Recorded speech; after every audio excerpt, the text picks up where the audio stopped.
Beruntung besar bisnis online, ratusan mahasiswa IPB University di Bogor, Jawa Barat menjadi korban penipuan.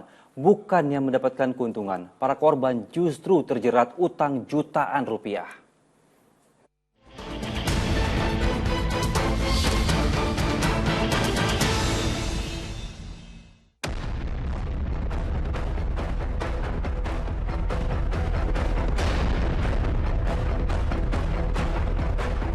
Iming-iming keuntungan besar kerap dijadikan daya tarik oleh pelaku investasi bodong. Herannya, ada saja orang yang percaya.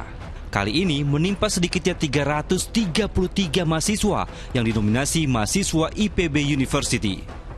Jumlah total kerugian korban tidak main-main, mencapai 2,3 miliar rupiah dalam rentang waktu Januari hingga November 2022. Rupanya, ratusan mahasiswa itu terlibat pinjaman online karena tipu muslihat wanita berinisial SAN. Korban diiming-imingi keuntungan 10% per bulan jika berinvestasi di toko online milik SAN. Untuk mendapatkan modal investasi, ratusan mahasiswa itu diminta meminjam uang di aplikasi pinjaman online. Hasil daripada pinjaman online tersebut dikirimkan atau ditransferkanlah kepada terlapor SAN ini dengan iming-iming nanti akan dibayarkan 10% daripada bagi hasil keuntungan.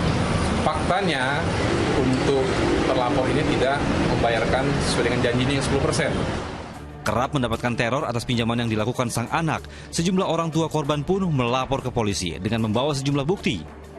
Bukti transaksi dari setiap rekening dan transaksi di aplikasi online. 333 per hari ini, kemungkinan bertambah ya. Karena banyak dari korban ini yang ketakutan untuk melapor. Polisi pun segera memburu pelaku. Selain itu, guna mengakomodir korban yang belum melapor, aparat juga menyiapkan posko pengaduan. Tidak berapa lama, wanita berinisial SAN yang diduga pelaku penipuan ditangkap Satreskrim Polres Bogor dan juga Polsek Dramaga di kawasan Kota Bogor. Dalam pemeriksaan, rupanya uang hasil kejahatan penipuan yang dijalankannya itu dipakai untuk membeli mobil dan keperluan pribadi lainnya.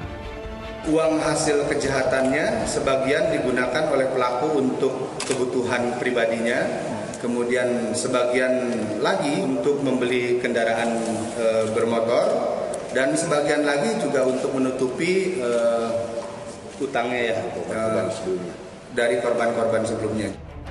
Modus operandi tersangka menawarkan kerjasama bisnis toko online terbilang baru. Korban yang tidak punya modal disarankan memperoleh uang dari pinjaman online. Namanya juga tipu muslihat. Bisnis yang ditawarkan tidak berjalan seperti yang dijanjikan. Pada gilirannya, para korban harus menanggung beban cicilan pinjaman online. Jumlahnya antara 3 juta hingga 13 juta rupiah per bulannya. Belakangan terungkap, ternyata toko online ditawarkan ke para korban bukanlah milik tersangka, melainkan milik orang lain. Kini, polisi juga menelusuri kemungkinan ada tersangka lain dalam kasus ini. Untuk menanggung akibat perbuatannya, SAN dijerat pasal tentang penggelapan dan penipuan. Ia terancam hukuman 4 tahun penjara. Kalau kata pepatah, mau untung, malah buntung.